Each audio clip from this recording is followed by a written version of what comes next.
तो नमस्कार दोस्तों। आप सभी का स्वागत है आपके अपने यूट्यूब चैनल शिक्षा स्पोर्ट पर। और अभी यूपी पीसीएस का रिजल्ट आया है तो उसी में भैया का चयन हुआ है। जानेंगे भाई के स्ट्रेटजी के बारे में और जो भी बदलाव हुए थे ऑप्शनल को हटाकर जो पेपर 5 पेपर 6 रखा गया उसमें क्या क्या बदलाव किए गए थे और क्या महत्वपूर्ण बिंदु को जोड़ा गया था। तो उसी कड़ी में तो भैया स्वागत है आपका मेरे चैनल पे। थैंक यू भाई, थैंक यू। भैया थोड़ा अपने बारे में बताइए, आप कहाँ से हैं और आपकी एजुकेशन बैकग्राउंड क्या है?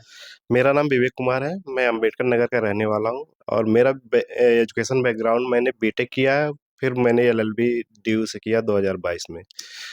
जी। तो अभी ये पीसीएस की प्रिपरेशन आप कब से चल रहे थे? अभी पीसीएस में आपके कौन-सी जो रैंक बनी है और क्या पोस्ट आपको मिली?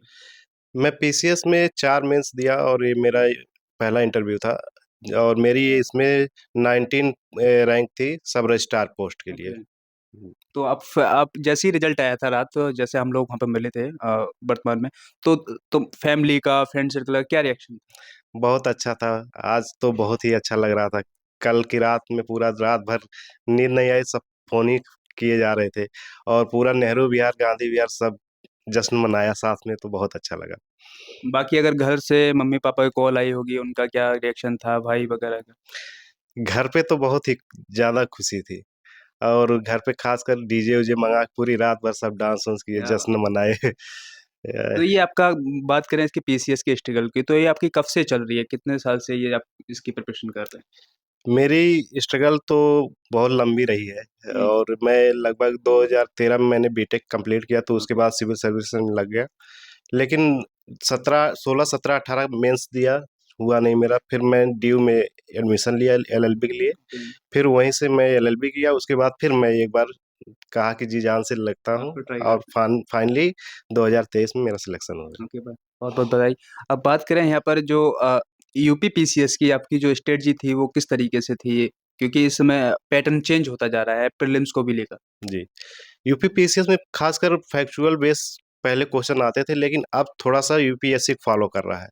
उसमें सबसे बड़ी बात थी कि आप करंट को ज़्यादा महत्व दीजिए। फैक्ट को जोड़ के करंट को महत्व देते हैं तो आपका ज़्यादा प्रभाव रहेगा और मेरा बेसिक सही था। मैंने एनसीईआरटी कई बार पढ़ी थी, तो मेरा बेसिक सही था, मुझे क करंट पे काम करना होता था। जब भी मेरा रिज़ल्ट रुकता था, 1-2 नंबर से रुकता था, उसमें करंट का ही वैल्यू रहता था कि करंट की वजह से नहीं हो पाता था। अच्छा, करंट आपने कहाँ से फ़ॉलो किया? कुछ बताना सजेस्ट करना चाहें? मैंने करंट अफ़ेयर ये घटना चक्र की जो दृष्टि आती है उससे किया और घटना सार किया और क्रॉनिकल, इन सब चीज़ों से कहीं-कहीं स्टडी फॉर सिविल सर्विसेज़ का भी अगर फैक्ट वो डाटा लिया जाए तो मैंने वहाँ से कुछ कलेक्ट किया था। यही बात करें मेंस की स्ट्रेटजी को लेकर, आपकी जो मेंस में जो बदलाव भी हुआ था, जो जी। ऑप्शनल को लेकर पेपर 5 पेपर 6 जोड़ा गया था, उसको आपने इतनी जल्दी कैसे कवर किया?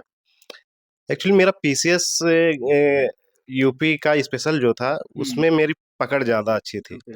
जब पकड़ अच्छी थी तो मैं मेंस के डाटा को उसमें यूपी पीसीएस के डाटा को जोड़ दिया और आसानी से हो गया। और ख़ासकर इसमें यूथ की एक बुक आती थी, उसको ज़्यादा लोगों ने प्रेफ़र किया और मैं भी यूथ प्लस दृष्टि आईएएस के कुछ नोट और यूपी की गवर्नमेंट साइट को कनेक्ट करके उसको जल्दी से जल्दी कवर करने की कोशिश की और वही मेरी सफलता का कारण बना। बहुत बढ़िया। अ, बात करें यहाँ पे पेपर फर्स्ट और पेपर सेकंड के लिए कैसे आपने तैयार किया? कुछ मटेरियल के बारे में बताइए, कुछ बुक सजेस्ट करना चाहें तो वो भी बताइए? जी, मैंने फर्स्ट, सेकंड और थर्ड पेपर जो है कि ख़ासकर मेंटरशिप मुझे प्रोग्राम मिल गया था दृष्टि से ओके। और वहाँ पे मुझे 2 हफ़्ते में 2 टेस्ट देना पड़ता था और ज़्यादा वो कारगर रहा क्योंकि लिखने की आपकी हैबिट बन जाती है और जब आप लिखेंगे उतना ही निखार होगा और प्रॉपर लिखने से ये होता था कि अच्छा अपना मुआयना आप कर सकते थे। उससे मुझे फ़ायदा मिला और इकोनॉमिक्स मेरा कमज़ोर था, लेकिन रामेश्वर सर की नोट्स मैंने पढ़ा था, तो ज़्यादा अच्छा प्रभावित किया उसने। और एसए के लिए आपने क्या किया? एसए के लिए कोई बुक प्रेफ़र करना चाहें? पिछले पीसीएस में मेरा एसए में 100 नंबर था। अब की बार एसए पे मैंने वही प्रीवियस ईयर का नोट्स पढ़ा था, कुछ उसमें नए डाटा ऐड किए थे। तो मुझे लगता है कि पिछला ज़्यादा मुझे एसए नंबर दिया था, अब की उतना अच्छा नहीं रहा होगा। ओके। क्योंकि मैं उसमें ज़्यादा जोर नहीं दे पाया कि इधर जीएस का 2 और पहलू जुड़ गया था, इस कारण हुँ, उसपे हुँ, ज़्यादा जोर हुँ। नहीं दे पाया था। क्योंकि कुछ बच्चे बहुत ज़्यादा भयभीत हो रहे थे हाँ, ना कि ऑप्शनल की जगह बिल्कुल। यूपीपीसी से एक नया पैटर्न आ रहा है और पहली बार दिया है, हुँ, डर लग रहा था कि कैसा होगा, कैसा नहीं होगा। जी, तो इसको आपने एकदम ईज़िली क्रैक किया। जी, इसके लिए आपको दोबारा से बधाई। और थैंक यू। लास्ट में जो हमारे 2024 में प्रीलिम्स दे रहे हैं, जी। उन एस्पिरेंट के लिए क्या कहना चाहेंगे? उनको मैं कहूँगा कि अगर पीसीएस को अगर क्रैक करना है तो आप साइंस का घटना चक्र उसको इतना बार रिवीजन करिए कि आपका साइंस का क्वेश्चन गलत ना हो। क्योंकि जितना लोग सिलेक्शन लेते हैं साइंस का क्वेश्चन गलत नहीं होता, और हिस्ट्री ये दोनों बहुत वेटेज होते हैं, ज्योग्राफी तीसरा वेटेज होता है। बाकी पॉलिटी में 10 क्वेश्चन आते हैं तो 10 से 15 क्वेश्चन आते हैं, वो लगभग 8-9 क्वेश्चन सभी अटेम्प्ट कर लेते हैं।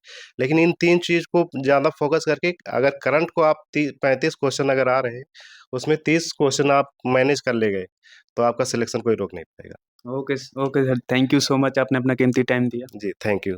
आई होप गाइस आपको ये वीडियो पसंद आई होगी। अगर वीडियो पसंद आई हो तो वीडियो को लाइक कीजिए और चैनल को सब्सक्राइब कीजिए। ऐसी आपको वीडियो मिलती रहेंगी। Thank you. जय हिंद, जय भारत। जय